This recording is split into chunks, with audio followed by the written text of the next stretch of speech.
This is the grid that the Bombers call home. You're throwing the tee in the ground. If your hand's not shaking, there's something wrong. I'm in my element. It's evident that there's levels to the game. I'm in my element. Flow is like water. I'm forced to a fire. I'm feeling like gold. Gotta stay grounded, stay down to earth. Following God and you grinding, you do as you told. I don't work to make you like me, but I'm front and center. Word is Spike Lee. I'm in my element.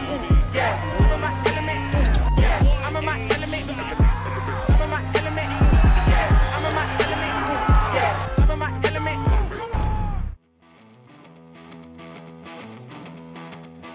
And we're back here in Port Rowan, Canada. We have had an eventful day so far. I'm Alexis Belton here with Ryan Riesback, one of the competitors that we'll see here on the tee very soon. But so far today, we've had Andrew Eigner crowned as the amateur champion, as well as Jeff Gavin, who is from Canada. So that was a really great hometown victory. Yeah, and he's had several wins on this grid.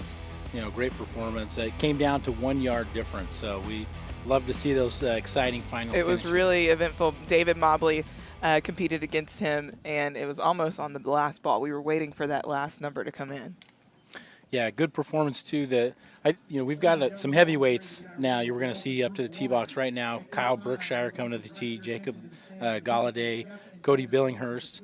The format we'll see here is going to play like a round-robin group of 16 with only just 12 players, which will mean in every group there will be a ghost player until we get into the final round, round 5.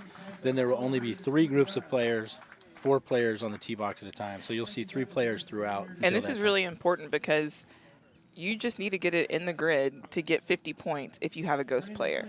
So that's where kind of strategy becomes important to know when you have to hit it in the grid. Yeah, and we saw it earlier today too with the amateurs, seniors.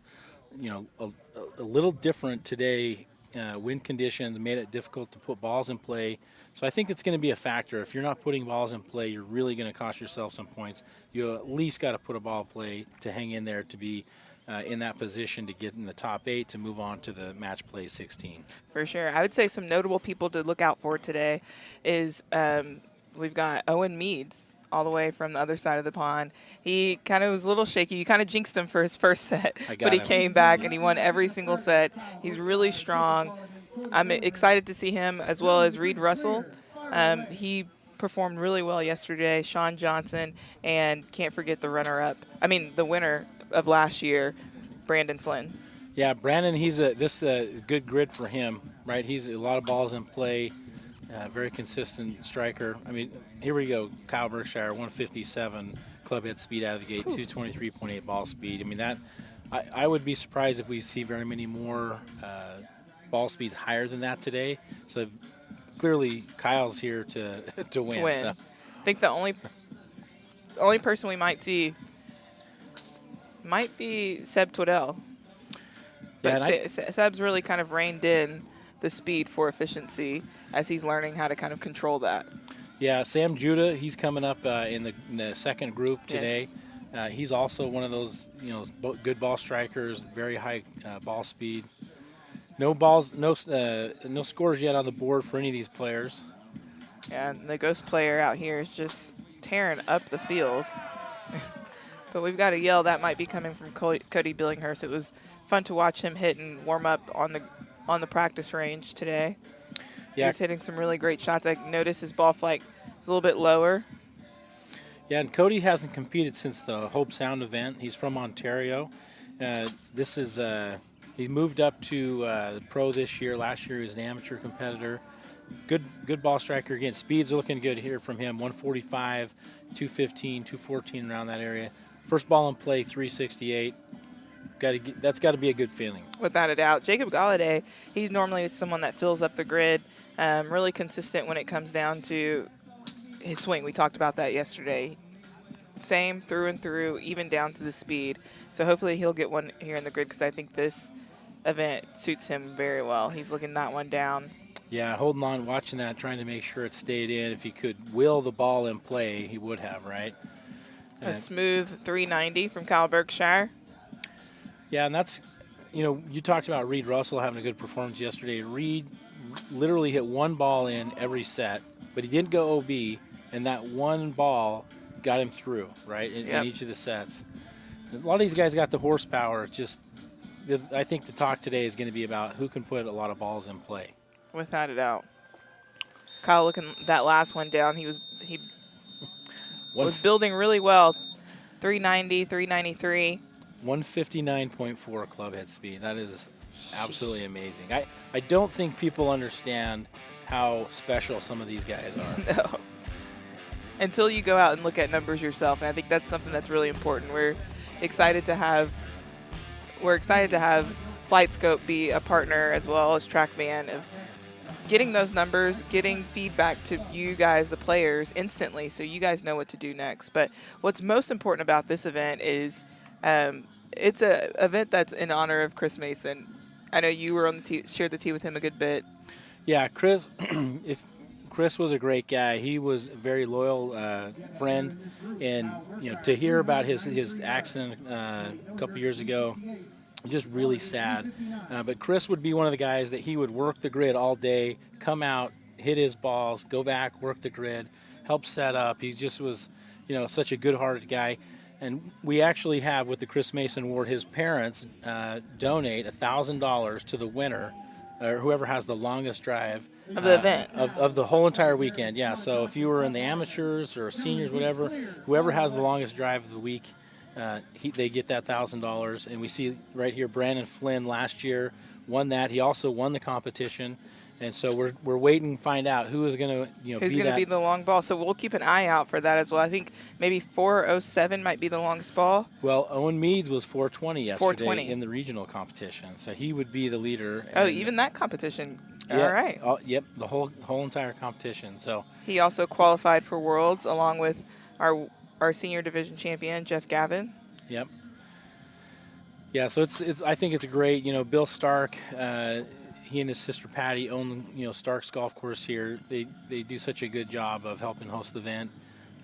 It's a great facility, very friendly facility. It's family that runs it, and when you come out, so Chris being here, kind of his spirit is here with us. I feel like so, but his name was the Boogeyman. I love that. That's a great nickname. That's a great one. Right now on the team, we've got Scotty Pierman, Sean Johnson, and Bud Widener. Scotty coming out the gate with the 390.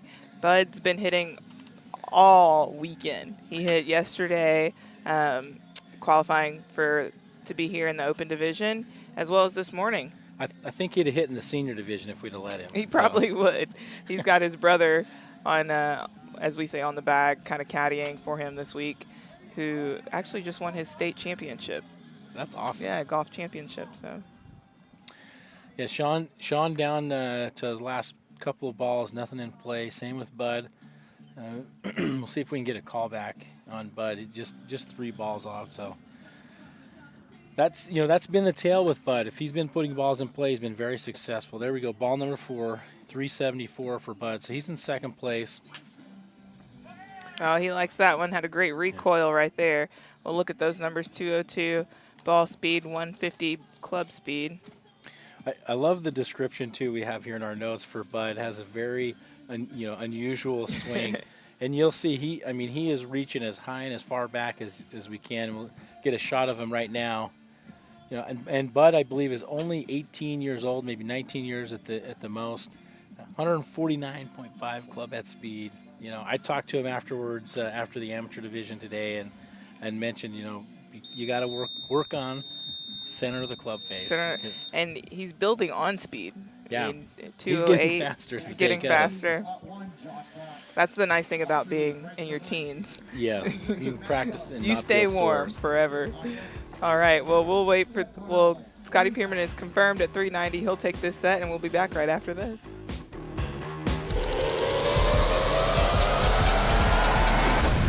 Introducing the new Bridgestone E9 Long Drive, co-designed by world long drive athletes to push the limits of distance.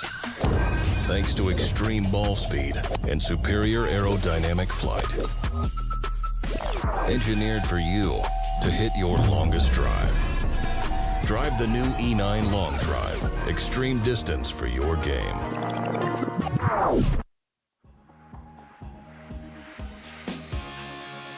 huge shout out to Bridgestone Golf for being a part of World Long Drive, coming in to help us make this the best tour that exists by working with players like yourself. You guys got to go out and help create this ball that we use, the E9.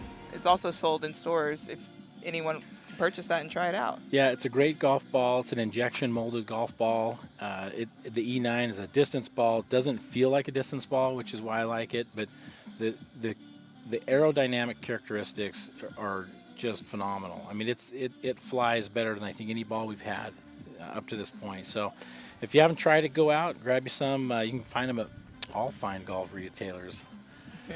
The Bridgestone E9. Now on the team, we've got Josh Koch, Bryce Verplank, and Matt Stubbs. Yeah, Matt Stubbs coming all the way from Australia. He and Seb Twiddell have been traveling together. Had a great performance in Memphis. I think he finished top 8. So good to see him. You know, he's got a lot of speed too. I think he struggles sometimes with finding the grid or hitting the center of the club face, but you can tell he's been working on it for sure. Yeah, and if you have that speed, you can just kind of hone that in. You know, bring your dispersion in, a little better contact. I mean, he's going to be super competitive. They're trying to recruit Owen Meads to travel the country together with them as they continue on their long drive adventures all throughout the world. And I said they're going to look like the Three Stooges, and an image came into mind of Matt and Seb probably driving around. Have you seen the movie Dumb and Dumber? Oh yeah. I was like, I could just see them in different tuxes and probably having the time of their lives. I was going to say, everywhere. have a fantastic time for sure. It's funny. They're a great follow on socials as well, if you need a smile. Yeah, Bryce and Matt both struggling right now, putting the ball in play. I know that, you know, Bryce is another great competitor. He's got all the horsepower in the world. Without a doubt. He's got to settle down here and put a ball in play. You know, Josh Koch's speed's not quite there, but his distance is pretty good still. I don't know if he's you know, not quite feeling it today or not warmed up. Maybe he has an injury. But his speeds are a little bit slower than they normally. A lot of times he's in the 150s and the 220 ball speed. And it might also be that he knows what it takes for this event. Yeah, I know sometimes his back gets tight. He has some issues with his back, and so maybe, you know, that's one of those parts of the body that takes a little longer to get loosened up. Matt Stubbs, 390, got it under control enough to at least get one ball in, and it looks like he's probably going to take the set here. And Scotty Pierman taking set 2 in this first round, and that leads he and Kyle Berkshire all with 200 points leading the way so far. You know, we talked about how a lot of times in set 1 we don't see a ton of big distances. Sometimes you'll see some OB sets, you'll see a lot of different things, but so far we've seen a lot of big numbers. 393, 390, lots of 390s, 380. It makes me excited to what we're going to see later on today. What are your estimates on what the winning numbers are going to be? So what I would expect to happen is that the players that get comfortable on the tee box and can find their groove and then maintain that's what's going to make them successful. It's not necessarily the high speed guys. I actually think if you're a high speed guy, if you're not comfortable right now, it's going to be very difficult for you to slow down and be comfortable. Usually slowing down, it makes things more difficult, right? Yeah. Slowing down is harder to hit the grid than speeding up, in my opinion. So. And a difference between slowing down and controlling. Yeah. So, you know, we'll see how that goes, but I would expect that, you know, players that are better golfers, you know, more golf swings in them, that's going to be an advantage today. You know, Zach Holton, he's in slot number 1. He's a good example of that. A lot of golf experience. I really don't know, you know, Seb's background in golf. You know, he's got an unconventional swing right now where he has that pump, and then goes into the full swing. Maurice Allen's been around for years. I think Maurice started competing in 2010, the same year that I started. So he's got a lot of experience. Oh, really? Y'all are rookies together? Yep. In Denver, Colorado is the regional that I went to, first regional, and that's where he was at. I think it was his first regional. Wow. So literally probably the same month he and I started competing. And Maurice is coming off of some injuries. I know he still has some pain that continues on, and that's one of the things I've noticed, even back to Andrew Agner in the amateur division, you know, had a cut on his finger, which makes a big difference when you're gripping. A lot of these guys, we're talking about Josh Koch earlier, they're swinging even with injuries. Yeah, and making 200-mile-per-hour ball speed at the same time. Yeah, a lot of guys have always got something going, whether it's tightness or knots. I used to get a lot of knots in my neck and shoulders, and it just seemed to plague me. Now that I'm not practicing nearly as much and I've slowed down some, I'm not putting that same stress on my body, so I don't get those. But I do get, my left knee. That's the knee I post on. Yeah. Stuff like that. Everybody's kind of nursing some sort of injury, and if you're not, you're probably not practicing enough. Or you're 19. Yeah, like you're Bud Widener. That's right. Seb leading the way here at 395. That's the longest ball of the day so far in the open division here. That looks pretty good. 2 balls in play. He's going to calm down, or that's going to help him to stay calm and be calm throughout the competition. Win your first set. Zach Holton needs to find the grid here, put a ball in play. You really, like you said, you can't afford to have those OB sets. Oh, he likes that one, though. Yeah, he hits kind of that mid-flight right here. You'll notice on Zach, though, getting all of it, right? 144-mile-an-hour club speed, but the ball speed was 218. That means he's super efficient with his speed. Doesn't have to be the fastest club speed guy when you hit center of the club face. We're waiting for those numbers right now. Maurice with the ball in the grid at 370. You can tell he's figured out the groove. He's hitting it really high yesterday. Now flighting that down a little bit. A lot of the guys, I can tell they've made some great improvements from yesterday even to today already. Yeah, Zach Holton, last 2 drives, 86 and 396. He looks like he's going to maybe take that set. The numbers are stacking up. It's going to be a bloodbath, I think. Coming to the tee box now, we've got Scotty Pierman, Cody Billinghurst. Bryce Verplank is back up for set number 2. I would argue that Cody has some of the best hair. Yeah, he's a good-looking guy, and he wears cowboy boots. All right, we'll see how they match up right after this. Looking to compete on the World Long Drive Tour for the largest prize purses in World Long Drive history? Pro and amateur members can compete in their respective divisions all summer long as World Long Drive kicks off their 2023 tour. Visit worldlongdrive.com to become a member and view all the registration dates for upcoming tour events.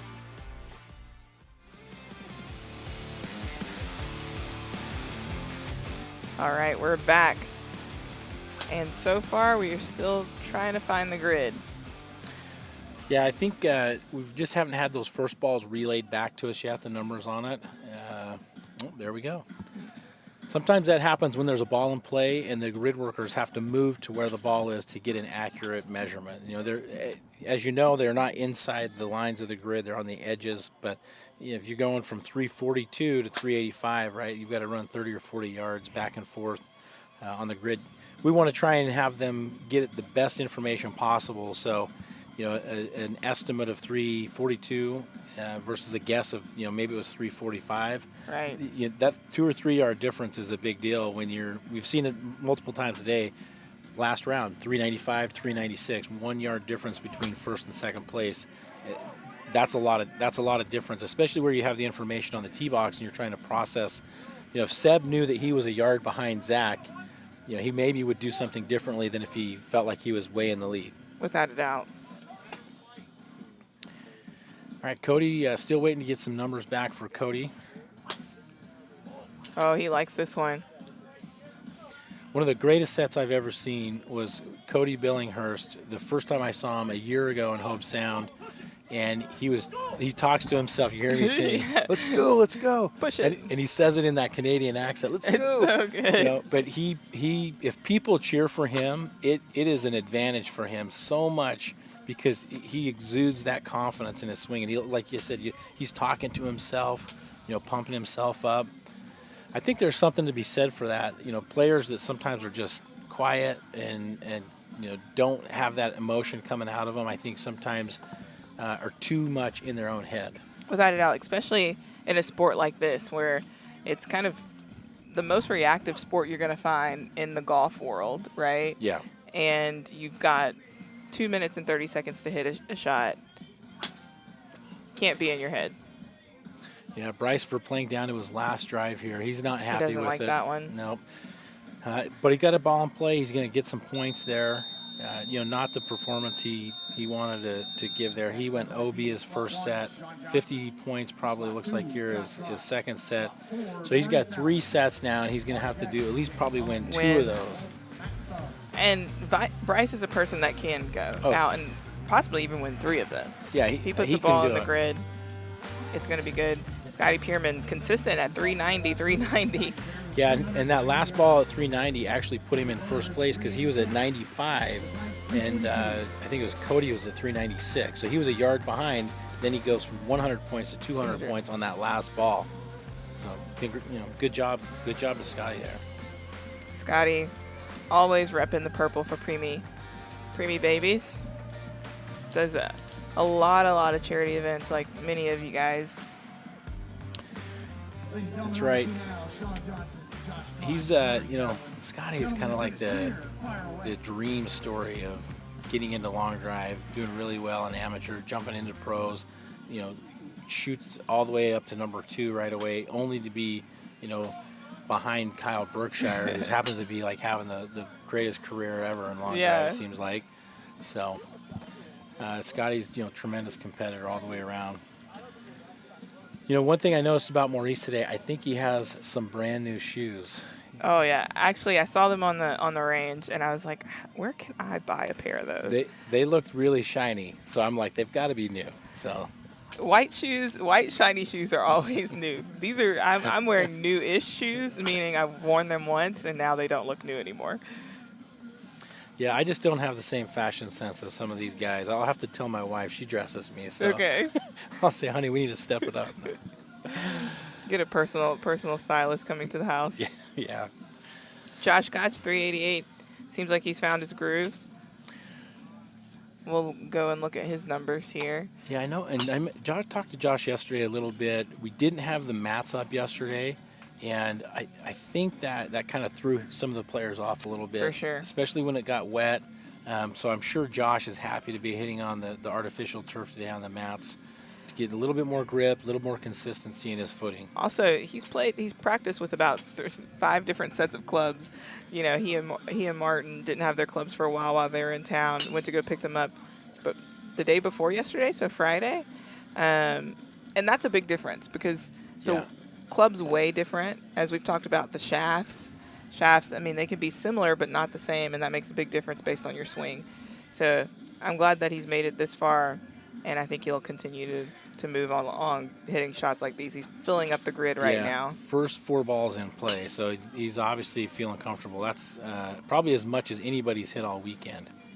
I used to get really nervous when this would happen to me. Back then we were hitting 8 balls. Yeah. And I might have like 6 in the grid. Do I want to hit all my balls in the grid, or do I want to hit them as far as possible? I've only done 6 for 6 one time in my life, so I was at the Mesquite event this year. Oh, nice. Yeah. I turned to the crowd and announced that was the greatest set of my life, and I had achieved all things at that point. I think it was Nirvana, that's what they call that. And then you bowed. Yeah. All right. Josh Koch looks like he's going to take this. We're still waiting for a number from Sean Johnson. Yeah, and if Sean doesn't get a ball in play on this one, he's in a bit of a pickle. Not putting a ball in play the first set as well. But I thought that his last drive looked like it was down the right line. His last set, it was the same thing. I thought the drive down the right line looked like it might stay in play, but so far it doesn't look like it's going to be that way. We're going to get the numbers finalized here. But Josh Koch, another victory there for him. Maurice Allen taking second. Yep. Sean Johnson, it's a nickel and a pickle. Yeah, and it's not insurmountable, right? He can do it. He's definitely got the horsepower to do it. And we've seen him. He's a high finisher. He finishes top 8, top 16 in almost every event. But he hits a high ball flight. And we talked about the high ball flight here gives the ball more time to fall, which increases the opportunity for movement with the Magnus effect. And if I'm going to go science on you here. Love it. Let's hear it. So there's a great video on YouTube that shows this. I think they're dropping a basketball off the Hoover Dam. And if you drop the ball and don't spin it, it falls and it kind of moves back and forth, kind of like a knuckleball. But if you spin the ball as you drop it, once it starts to fall, the Magnus effect will actually cause the ball to move laterally. So you'll see kind of like a J shape. It's going to come down and then start sliding out. And that's what the golf ball will do as well. You hit that high golf ball, it's got some side spin on it or the spin axis, and it'll start to slide. In this tight grid here, if it starts sliding towards the edges, it's out. It's not going to stay in, yeah. Especially with the wind, if it's been left to right. Right now, it doesn't seem like it's much different than in our face, but I'll have to look that video up. That's very interesting. yeah, it's actually pretty cool yeah. to see it, and it's a really great way of explaining, how that process of how that matters, right? Your spin axis matters. So what would you say are good spin numbers for an event like this? Well, into the wind here, you typically want a lower backspin. Now, sometimes people will talk about top spin in golf. Anytime you have top spin, the ball is just basically going to dive into the ground. So it's very rare that you hit a golf club and the ball has top spin. So usually it's going to be backspin, and the amount of backspin is going to cause the ball to climb up in the air. So typically in long drive, you want a ball to have a high launch, so immediately it gets up in the air and then kind of planes out and flattens out. And you'll notice this if you stand behind somebody and they're hitting balls. If the ball gets up in the air and almost just looks like it's holding its position, that means the ball is traveling forward and it's keeping its elevation. If it starts to climb really fast, then it's usually going to fall right out of the sky. Kind of like a hot air balloon, just kind of gradually goes up. Yeah, and then when it comes down, the angle that it comes down into the ground, if it goes straight into the ground, it's not going to roll forward. So if you can get it up in the air and you can match the spin to whatever the wind is, for example, have that hold up in the air as long as you can. So as the ball is falling down, it falls slowly. That will have a flatter angle into the ground, and then you can get some roll. So you're getting carry and roll at the same time. And is that why a lot of players will sometimes use lower lofted clubs and tee it higher? Yeah, you're changing. A lot of times people think if you swing up on it, it's going to spin more. If you swing up on it, it actually reduces spin, and then lowering your loft will reduce spin. So at these high speeds, the spin is exaggerated. The faster you swing, the more angle on your club, the more loft, that's going to have more spin. So to reduce spin, you lower your loft, tee it higher, and try and hit up into the ball to get that high launch. Well, I think Zach Holton had the perfect spin because he hit 395. Jacob Galladay doesn't look like he got one in, as well as Matt Stubbs. Yeah, we're waiting for those 6 balls for both those players, but Zach Holton, 395, that's going to be tough to beat. Oh, there we go. 384 by Jacob Galladay. Yeah, Jacob needed that. He was at 50 points, so if he can pick up 100 points here, that'll be great for him. He'll still be in striking distance. Remember, we're taking the top 8 of the 12, so only 4 players will be eliminated from this grouping. Zach Holton, that's going to give him 2 wins, so he's going to be up there with Scotty Pierman at 400 points after 2 rounds. Just 4 players. That's kind of that'd make me really nervous. Yeah, it's so the toughest in the past they used to do the 9 players, right? Yeah. You'd take 4 from 9. And it was really like you could finish second place in all 4 of your sets and not make it. So the premium is for that win, right? 200 points is double. First place is double the points of second place. So it's long drive, right? That's where we're trying to find the longest hitters in the world. And so, even sometimes finishing second place every time was not good enough. Brutal. All right, back on the tee for a second set, Kyle Berkshire, Seb Twiddell. We're going to have a 1,000,000-mile-per-hour club aggregate club speed between the 2 of these guys. Oh, my goodness. And they're hitting right by each other. Both of them 158.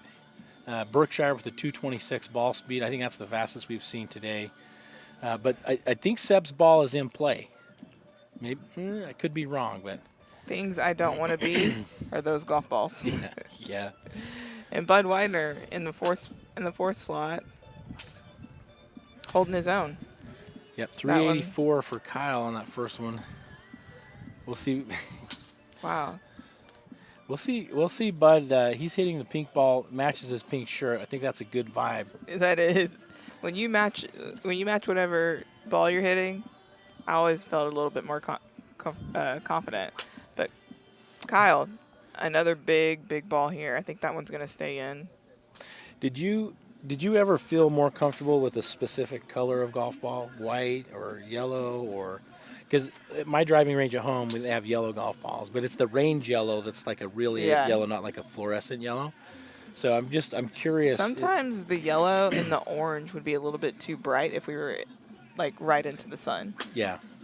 More so tracking them. But when you're over top the ball looking down at it, is there one of the colors seemed I don't know, better to your eye, or not really, because then the balls were a little bit more matted. I don't know if you remember that. Mm-hmm. So it was fine. How about you? So for whatever reason, I like pink the least. Okay. And then orange. Pink's my favorite color. No, just the golf ball. Okay. And then I would say I would go with the yellow or green, but I always like the white ball the best. Oh, I forgot about the green. Yeah. I like the green. I like the green or yellow. Whew, look at this one by Kyle Berkshire. I think that's going to be 229. That ball should speed, be in. 159.6. These are just absolutely amazing numbers.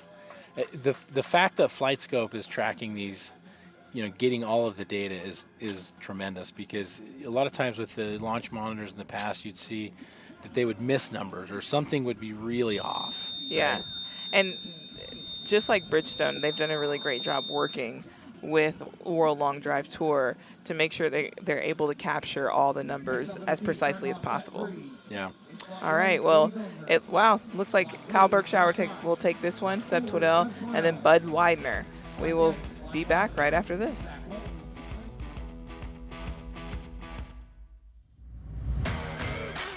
Introducing World Long Drive International memberships. World Long Drive welcomes all of their international affiliates as part of the World Long Drive family. With an international membership, our worldwide competitors now have the ability to compete in internationally sanctioned World Long Drive events, the ability to earn world ranking points, plus all of the great community membership benefits. Sign up for an international membership today at worldlongdrive.com. All pro memberships include the ability to compete in international World Long Drive sanctioned events. Learn more at worldlongdrive.com.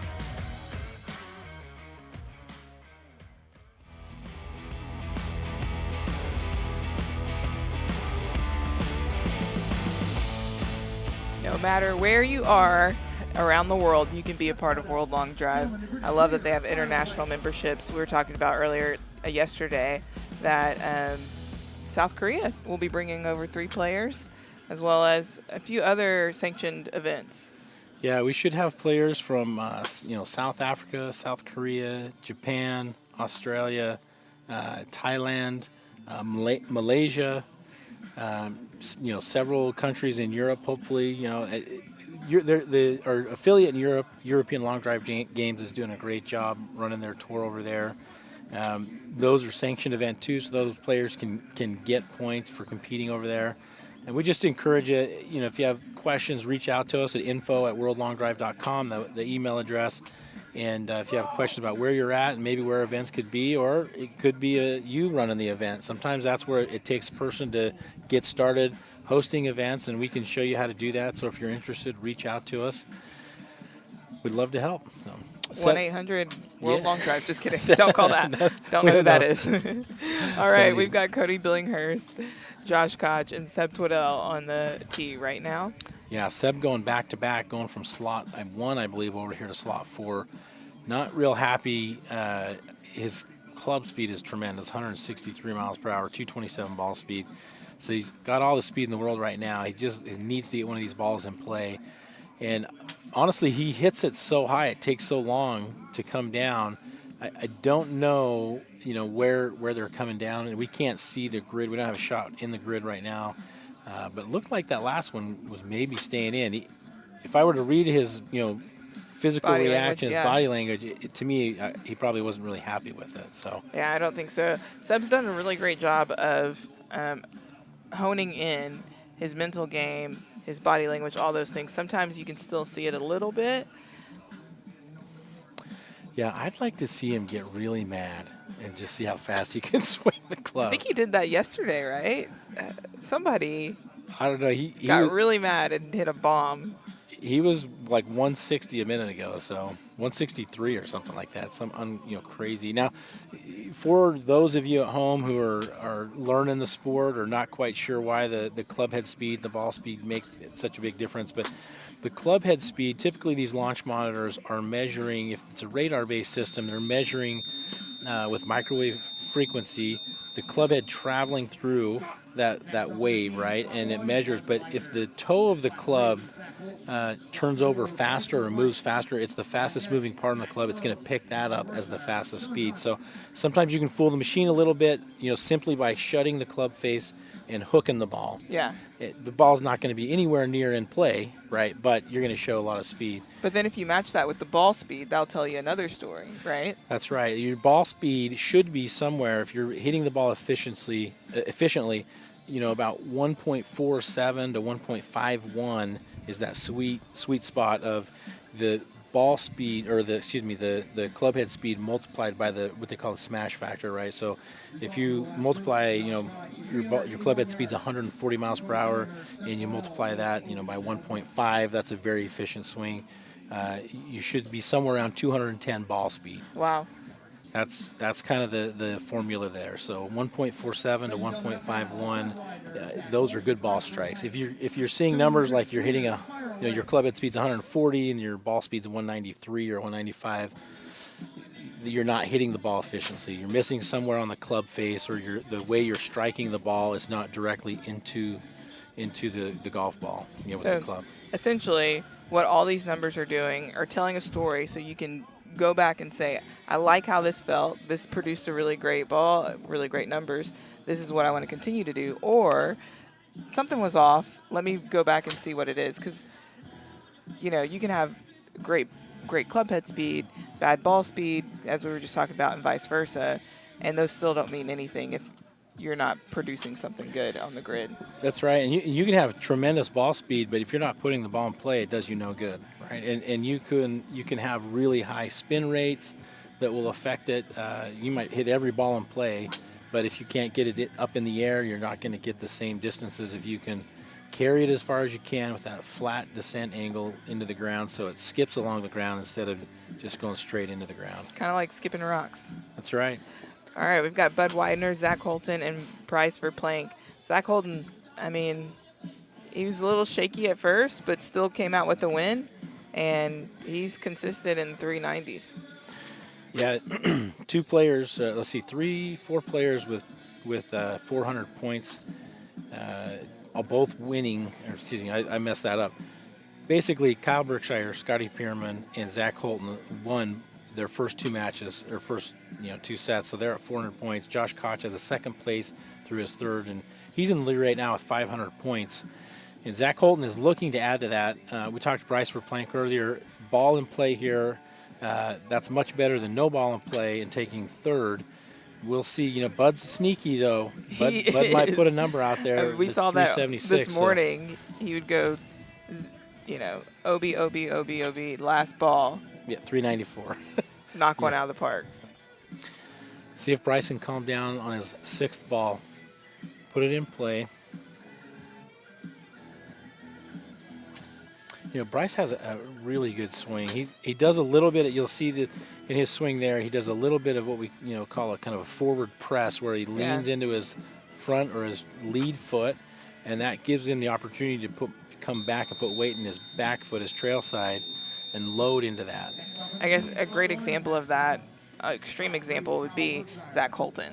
So he's showing you guys that movement, and then Bryce is doing that a little bit more subtly. That's right. That's a great way to put it. And I always, when I look at Zach and he does the leg, he's lifting his feet. Kyle was doing that before. Sometimes you try this stuff. I told you yesterday I was trying the Slick Twaddell pump, and I actually gained speed doing it. Martin tried it. He broke his shaft, though. Oh, yeah. I personally am not ready to implement that in competition, but I could see how it would work. And if you can do it and it's effective, you should do it. Yeah. I think mentally sometimes one of the biggest barriers we have as people is to do something that's different, right? That's uncomfortable. And that's never been done before. I can remember I had a really bad wrist injury in college, and so for months I was just chipping with my right hand, just chip. Got back, 2 hands. Awful. Strain. Awful. In a tournament, my coach said, Alexis, chip with 1 hand. I was like, no, we're not supposed to do that. He said, who set that rule? Yeah. And so if you have to close your eyes to swing it to be good, if you got to turn around, clap, roll, and then swing, whatever you got to do it. We saw David Mobley doing his Tai Chi He's or whatever, Tai Chi, right? Yeah, right beforehand. And sometimes it's better. Best chipping stats that year. Really? Yeah, 1 hand. Oh, that's awesome. I might have to try that. Not, it doesn't mean that they were good. My chipping is terrible. So, and I don't ever get paid to putt, so I don't practice. So. All right, we got Matt Stubbs, Kyle Berkshire, and Sean Johnson. This is going to be a big set for Sean. He needs to win. Yeah, at least a 2nd place, but a win right here would be huge for him. He can do it. Going OB your first 2 sets in this kind of situation, it really puts him behind the 8 ball. And Matt Stubbs over there, slot number 1. He's also doing the pump. It's a good one from Sean right there. Oh man, depending on where that kicks. Yeah. And that on that side of the grid, that left side, it's going to kick right out of bounds.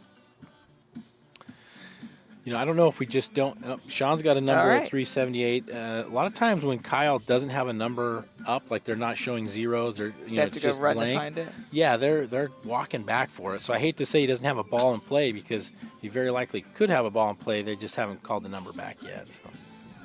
Matt Stubbs on the grid with 370. Berkshire is murdering the ball. He's 158.9, 228 ball speed. He's been over 230 ball speed, I believe, a little earlier today. 229 we've seen. I mean, he is just killing it. He's got 2 wins as well, right? I think, we saw this yesterday, and I'd like to get your opinion on it. He hit 3 sets. He won all 3 sets, and then he shut it down. He didn't hit his last 2 sets. I know there were some players that were not happy about that. I don't know why he didn't hit.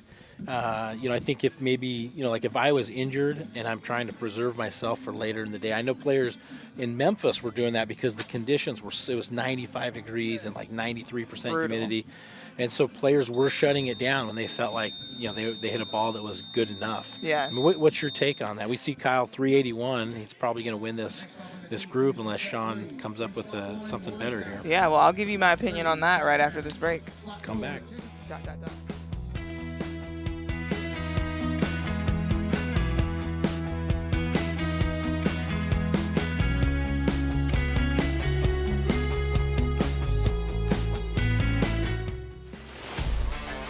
Looking to compete on the World Long Drive Tour for the largest prize purses in World Long Drive history? Pro and amateur members can compete in their respective divisions all summer long as World Long Drive kicks off their 2023 tour.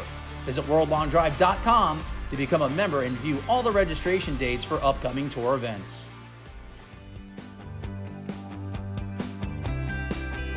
All right. His score actually just went up to 382. But back to your question on kind of preserving energy or not showing up to, shutting it down a little bit earlier. I have kind of two thoughts on that, right? We did get a note that he was just resting and he wasn't injured. Thankfully, you never want to hear that an athlete is injured. But from the player side, I can totally understand. I see that you want to reserve some energy. You want to make sure that you're ready for the next day. Whatever the reasoning is, there's probably something in that reasoning that makes sense, right? But then on the other hand, especially as I'm on the other side of long drive now, I want to see the best hitters hit every single time. And not only are we athletes, entertainers as well. And so I know that there's a lot of people that come out to watch and to follow, and him being one of the biggest faces, if not the biggest, of the sport. I was a little disappointed in that. It made me think of kind of some of the best athletes in the world, whether they're trying to rest or whether they're trying to make a point or whatever it may be, they still show up for that and do that at another time or figure out another way to rest. And so I see both sides of it. What about yourself? Yeah, I know he was at the Endless Summer competition 2 days earlier, and then he had to travel down here, and so maybe that's part of it. Kyle hasn't had a win since last July, and he's had a lot of top finishes, finished runner-up. my thought is, because he's very calculated and methodical in what he's doing, he has a plan, and he's going to try and execute that plan. And if that means to, minimize swings, get through, swing the least amount possible to preserve his energy or whatever, to just take it easy on his body, maybe that's what he's doing. But I know he wants to win. Yeah. And so he is a very competitive person, and he probably wants to hit those balls. And for some reason they've decided not to do that. So, but I'm like you. If I went to watch the Chicago Bulls and Michael Jordan was taking a rest day, I would have been disappointed. Yeah. Look, I was disappointed at Steph one time. He said he was hurt. I was like, you're not hurt. Get out there. But yeah, but we're seeing him put up numbers, speeds that he's never put up that he hasn't done this year. Very consistently in the high events. 220s. Yeah, he normally kind of reserves that a little bit. So Maurice Allen leading the way here. This is the final grouping here in set number 3. So 375, Jacob Galladay 370.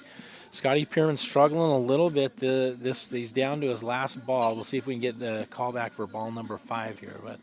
His last ball, Scotty's he's doing well, right? He's got 2 wins, so 400 points already. But he'd like to lock it up and just be comfortable moving on to the top 16 now. So, and he did. Yep.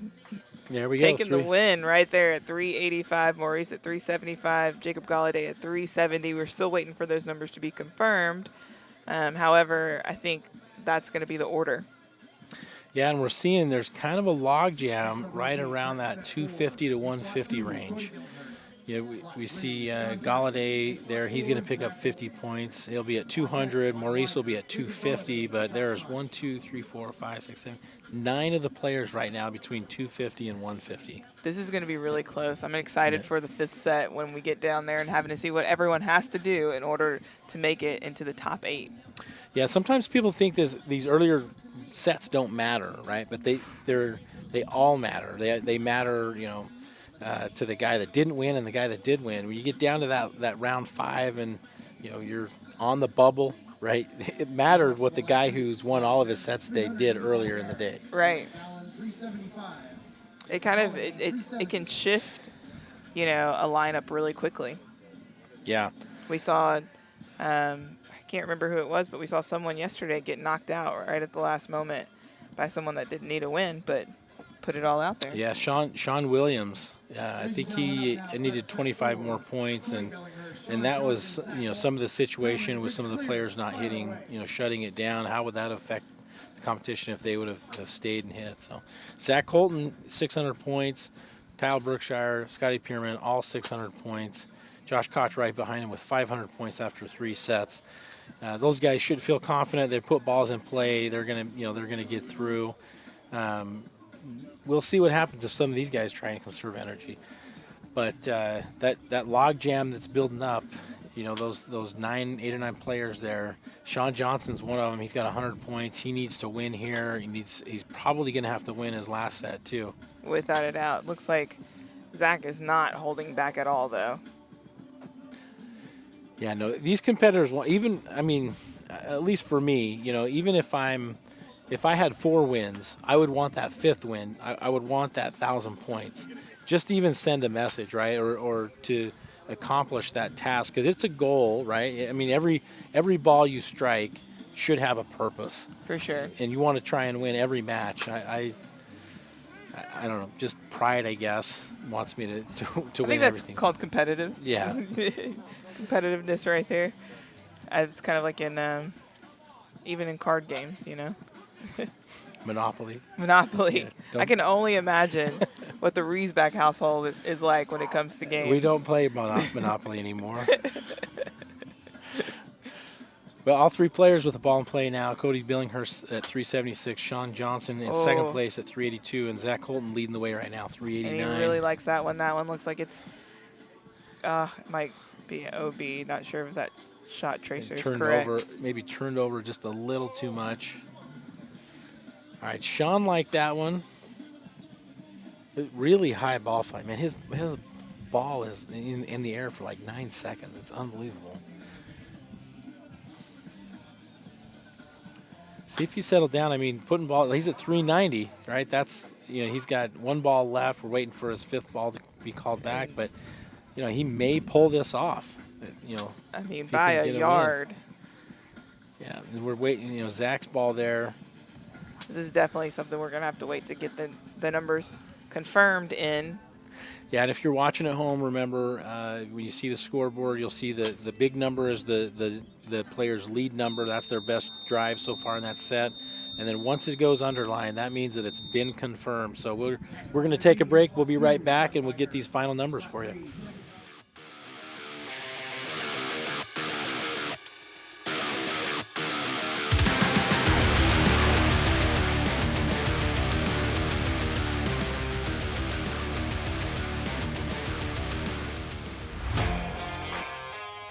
Catch every single World Long Drive Tour competition right here on the World Long Drive YouTube channel. The Amateur, Senior, Women's, and Open Division Championship will be available on the Golf Channel. To stay up to date on everything WLD, follow us on social at World Long Drive.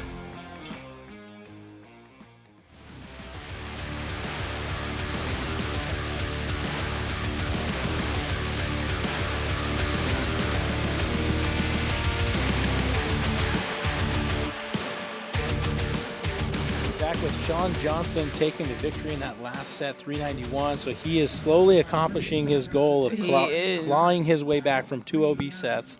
He's now technically in 5th place, and that's going to change because the other players haven't had their 4th set yet, but he goes up to 300 points right now, which is in the hunt.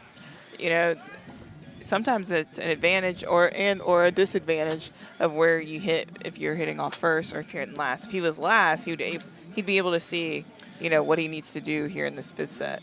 Yeah, coming up. Yeah, there's so much psychology that goes into this, and a lot of it can be handled with just being confident in yourself and doing the simple things, putting balls in play consistently. Some people love drama. Yeah, and they like to create drama. I like to watch drama sometimes, but I don't want to be in the drama. Not at all. So unless I'm on the podium, right? So you're telling me you watched The Bachelorette as well? We have watched our fair share of The Bachelor and Bachelorette. I used to watch it a lot. Yeah, I've the last 2 or 3 seasons, I'm out of the game. Yeah. For a while there during COVID, it was a mainstay. COVID was the best. All right, we're still looking for some numbers. We've got Josh in the 4th slot. Yeah, Josh looked immediately over after he hit that last ball. I think it's because he hooked it out of bounds left, like, oh, that was no good. Let's do it. They have a number up for me, and yes, they do. It's 379, and he's in the lead. So after 3 balls so far in this set for all 3 players, Josh is leading. Josh won the event in Germany in May, and I was super impressed. I went over there, competed.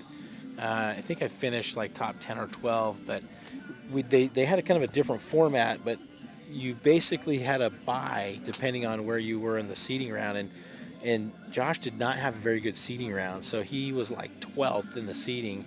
He had to win 6 matches. Oh my goodness. He had like the first match and went all the way through and won the final match.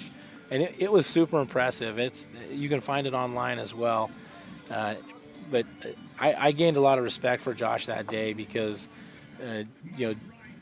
it's not easy to travel, first of all, right? So you're traveling, abroad, internationally, long flights, time differences, all that stuff. And he just kept getting a little better and a little better and then by the end he was like supremely confident. I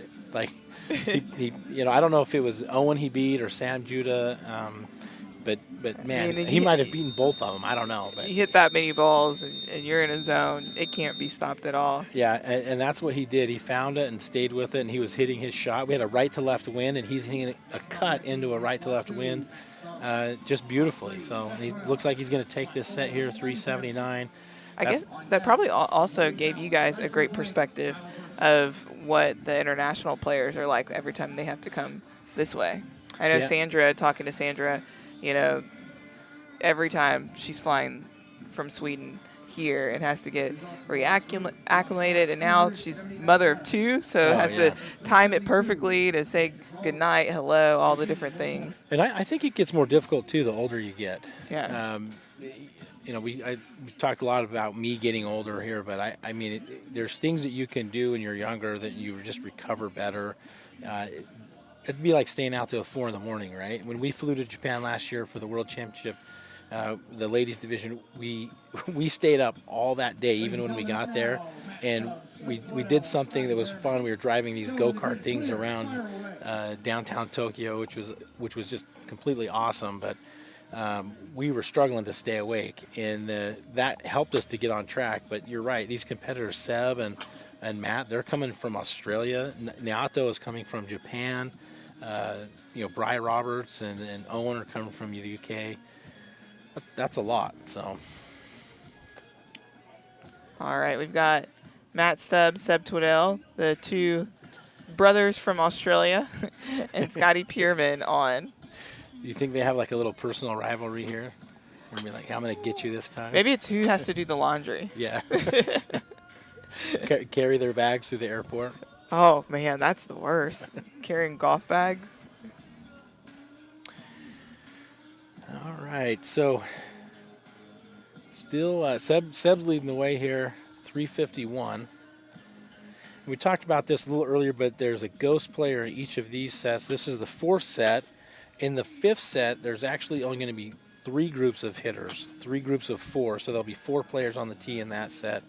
But up until that point, we'll have had just 3 players in each group, and a little bit different ball game right now. Instead of getting 50 points for putting the ball in play, now it's 25 points, and so they're really going to have to, dig deep, stretch. But by that time, by the 5th set, you should have had time to get acclimated to the tee box, without a doubt, get your body, in their peak performance condition. So, hey, Scotty Pierman, 382, leading the way. He's got 3 wins already.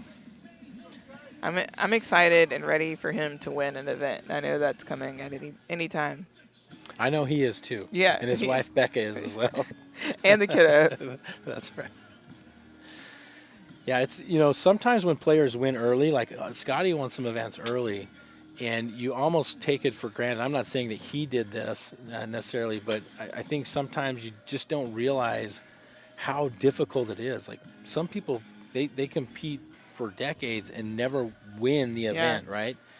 And that's a difficult thing. And we mentioned yesterday how, Kyle hasn't won for a year, but he has been so close. And there's all these other players that are, we saw Justin James and Zach Holton and guys that have not won events or have not won events for a while starting to win events. It's the parity is really strong right now, I think. Without a doubt. It makes me think about Rob O, who was second, had the win earlier this year. Yeah. It's a tough game out here. The competition is very high. And so this set. Yeah, Scotty Pierman looking good at 388 on his last ball. Matt Stubbs with the ball in play, 369. That'll help him. And Seb Twiddell finishing second at 374. All right. So Seb's got 300 points.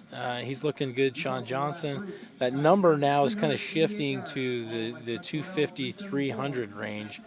We've got 4 players right now at 300 and 2 at 250. And Maurice Allen being one of those. He's in this group, as well as Bryce Verplank. He's got to win in order to have an opportunity. We've got Kyle Berkshire. We just got a note in from his coach. He is here at the tee, but he'll not be hitting as he's battling an oblique injury. Yeah, so and that maybe is an indicator of what happened yesterday, right? Yeah. So we don't know that what he's going through. I mean, if you were to ask me if he was injured, I would have said no way he's injured. His club head speed's Phenomenal, 160. yeah. His ball speed's 230. I mean, but it could be one of those things that maybe it's not hurting him now, but he's in danger of pulling something, right? Or injuring it further. Also, sometimes when you do, I know I've been in situations where I'm like, okay, I just need to get through the first 3 sets. If I do that, place first, I can give my body some rest. I can kind of alleviate the pain a little bit if I go really, really hard. And so that might be something that he's done as well. But glad we've got some clarification so the audience knows that they didn't show up to see Michael Jordan and he not play. Yeah. And I'm sure in this cut, and like I said, I'm sure he wants to win. I mean, it is probably driving him crazy that he's not won an event in some time. But the level of competition is just so good right now. We're still looking for some numbers from Maurice Allen and Bryce Verplank. Yeah, Bryce with a good shot there. I mean, it would cut shot, but sometimes that's the go-to shot for players that just get one in play. And 115, 150, 213 ball speed. That's a long cut shot, just to put one in play. He did it, 374, right? Nice little cut, butter cut. Yeah. All right, Maurice is doing the same. Yeah, he's got a cut, and that looks to be about the same spot as Bryce's. In 206. In this situation, it's critical to just put a ball in play because it's not 50 points, it's 100 points if Kyle is not going to hit, right? Then you're basically going for first or second. Either way, you're going to get 100 or 200 points. And both these players need it, right? Right now, Bryce is sitting in 12th place at 150 points. He really needs the first, yeah. Yeah, he goes to 350, which puts him up into 5th place. It's a wild game. What does Bobby Bradley always say is high school math? He's starting to run the numbers and see the different scenarios. He's got high school math, which is probably better than my Louisiana math. All right, Maurice on the board at 362. Either way, one person's going to get 200 points, another person's getting 100 points. It's going to make a big difference. I think Bryce definitely needs the 200. Yeah, and this will if it shakes out like that, that's going to put both of them at 350 points, tied for 5th place. So they go from being out of the advancing on to sitting pretty good, right? Sitting 50 points higher than 4 other players. Yep. Ladies and gentlemen, coming to the tee now. All right. Set in slot 1, Bob Winder. Slot 2, Matt Stubbs. Slot 3, Maurice Allen. The best long hitters in the world have come for a chance to call themselves a world champion. It's all about power. It's all about accuracy. It's all about guts.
All right. We are back. We have Bud Widener, Matt Stubbs, Maurice Allen, and Cody Billinghurst. We're at the final set of group number 1. And right now, Scotty Pierman, Zach Holton, Josh Koch, and Kyle Berkshire are guaranteed in to move forward. Bryce Verplank, Maurice Allen, Seb Twiddell, and Sean Johnson are all there kind of on this bubble, which is why this set means a lot. Bryce Verplank and Maurice Allen shared at 350. Maurice is going to have to come in, just put up a score, which is he just did at 378. And we're looking here. Cody Billinghurst has to win to advance. And Matt Stubbs needs to either have a win or a second place in order to advance.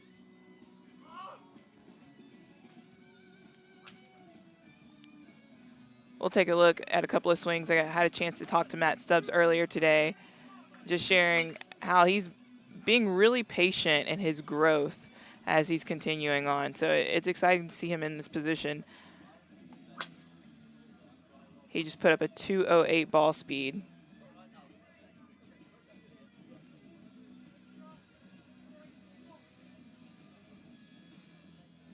The guys are down to their 2 final balls here. Cody on his final ball, just taking a breath. This is going to be a big one for him. He has to hit this one inbounds and win to advance.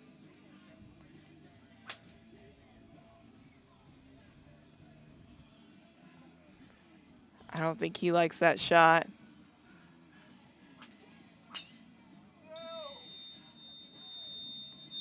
But Maurice might like that final shot. As of now, Bud Widener, 357. In at 357. Maurice Allen taking the win here at 378. Matt Stubbs in at 356. All right. Maurice's number still not confirmed, but we will have that confirmed right after this.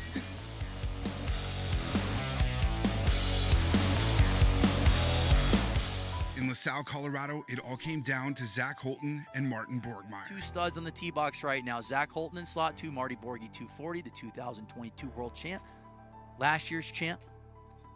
You know, like I said, Zach Holton has been locked in all day, just hitting that little baby cut.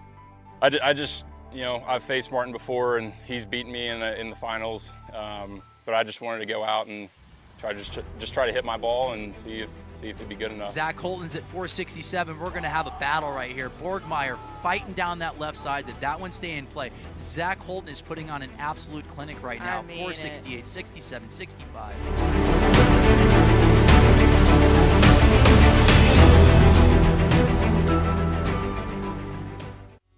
And we're back. That's one of my favorite things about World Long Drive. We are putting out stories of these athletes because not only does everyone just hit it long, there's so many different personalities. We just saw Maurice Allen on the tee, who has, when he's having fun, he is out here just making everyone smile. We've got right now on the tee box Jacob Galladay, one of the most fashionable people out here. Got a chance to talk with him earlier today. He's also traveling everywhere, heading to LA tonight. Seb Twiddell, Bryce Verplank, and Sean Johnson are also sharing the tee, and it's an international tee at that. Look over here at the scores. Bryce Verplank just needs to make sure that he puts a ball in the grid to remain in the top 8. Seb Twiddell, he's going to have to win this in order to advance.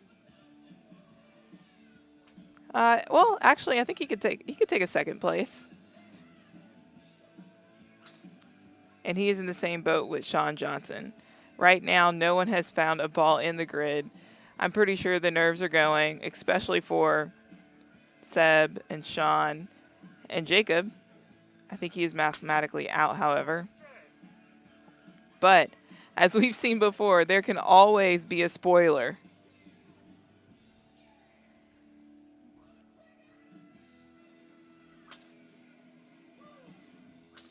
We were on the tee with Matt Stubbs and Seb Twiddell, as well as our newcomer, Owen Meads. And Owen looks at Seb and goes, "How does it feel to be old?" And Seb's like, "I don't think I've ever been called old before, although I felt old ever since I went from 19 to 20.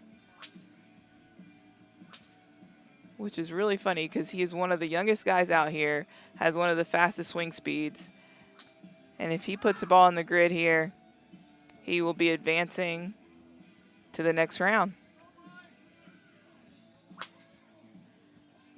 Sean Johnson putting everything into this swing. As the guys hit their final balls, 216 ball speed.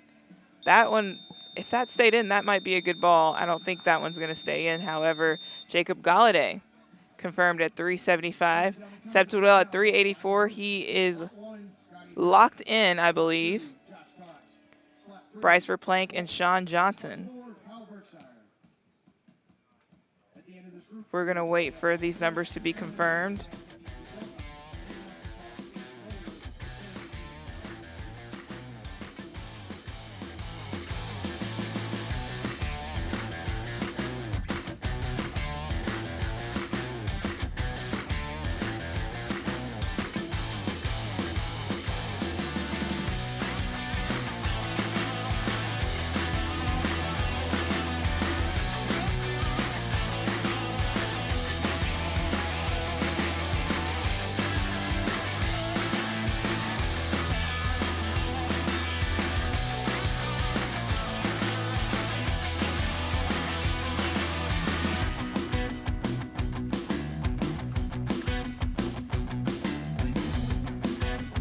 All right, and we're back now on the tee.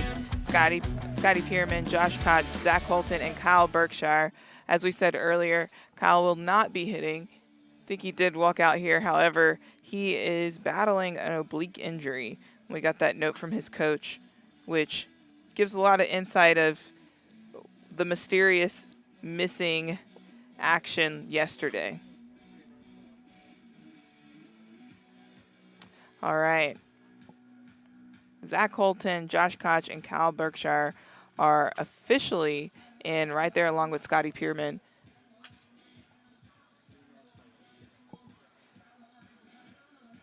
So these guys are just hitting, probably trying to figure out some things for the next round, what flight path they want, what trajectory, what club they might want to use. But before we get in to the final 16, we will actually have a 3-man playoff. So the top 8 advance in this. Right now, Scotty Pierman, Zach Holton, Josh Koch, Kyle Berkshire, Maurice Allen, Seb Twiddell, Bud Widener are in. They are in going on to the top 16. However, that 8th spot is occupied by 3 players, Sean Johnson, Matt Stubbs, and Bryce Verplank. So we will have a 3-man playoff right after this to see who will take that 8th spot in order to advance.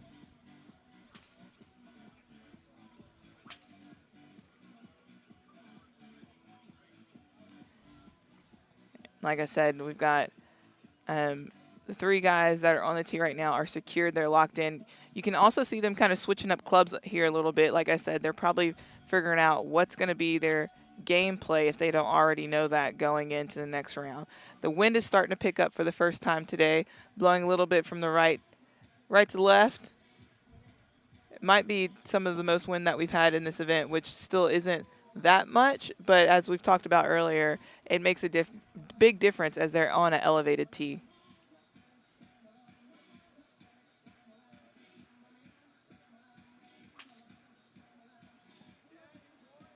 Scotty Pierman finding the grid at 368. This is one of the events that a lot of family members haven't come out to because we're really far away and not really close to the airport. But Scotty's family travels a good bit, and it's always really fun to see them. So I'm kind of sad the fam's not here, along with many other people, many other players and their families. But they are holding it down here. Scotty Pierman, 369. Josh Koch still looking for a ball. Zach Holton at 379. They are all moving forward.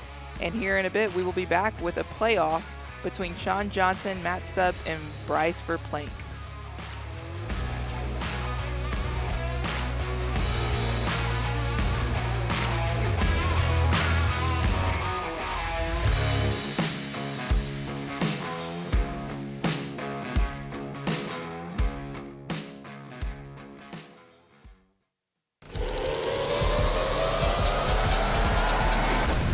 Introducing the new Bridgestone E9 Long Drive, co-designed by world long drive athletes to push the limits of distance. Thanks to extreme ball speed and superior aerodynamic flight. Engineered for you to hit your longest drive. Drive the new E9 Long Drive, extreme distance for your game. The World Long Drive Virtual Tournament is live. All summer long, compete in this virtual tournament for a chance to win a cash prize. World Long Drive is giving away $1,000 in monthly prize money to the top driver in each division. Top 50 per division will advance to the finals in September with a prize pool of $25,000. You can enter as many times as you want. For full details and to register, visit worldlongdrive.com or scan this QR code on your screen right now.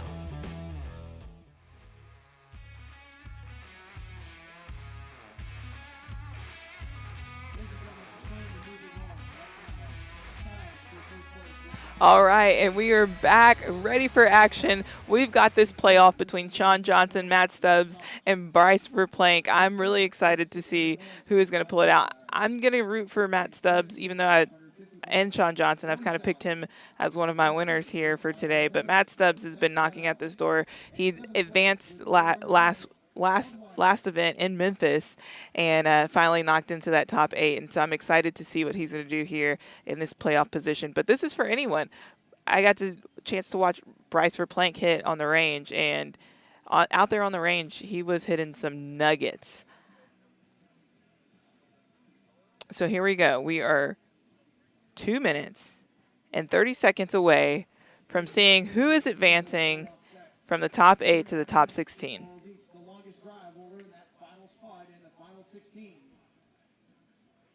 On the tee now, Bryce Verplank, Sean Johnson, Matt Stubbs. Gentlemen, the grid is clear. Fire away. All right, and they are off. It's going to be really important to make sure you get one of your balls in play on your first 2 swings to kind of ease you up to be able to swing at it hard. And this is one of the situations where you want to go at it. Like we said earlier, some of these guys are reserving energy. They're probably hitting at a 90% every single time. You still have that 10% gas. We say in regular golf, you're maybe swinging at 80%. Sometimes you have to go the extra 10% for 90. Out here, they're going 90 to 95%. In a situation like this, they're going to gas it up all the way. Matt Stubbs putting one in the grid on his first ball. 204 ball speed, 274 for his second ball. As we've talked about earlier as well, there's a speed slot down there. So if you're carrying the ball anywhere from 330, 340, 350, you're going to have a nice rollout. Versus if you're carrying it to 360, 370, it kind of sits a little bit. It's flatter out there, way flatter than it looks, and it's going to slope off just a tad bit.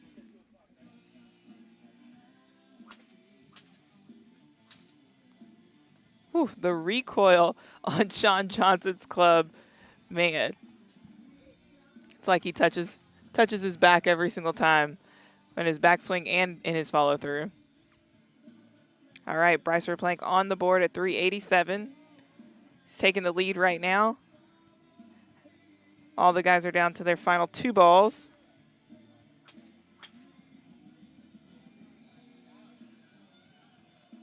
Matt Stubbs looking back and tucking it in like a sword.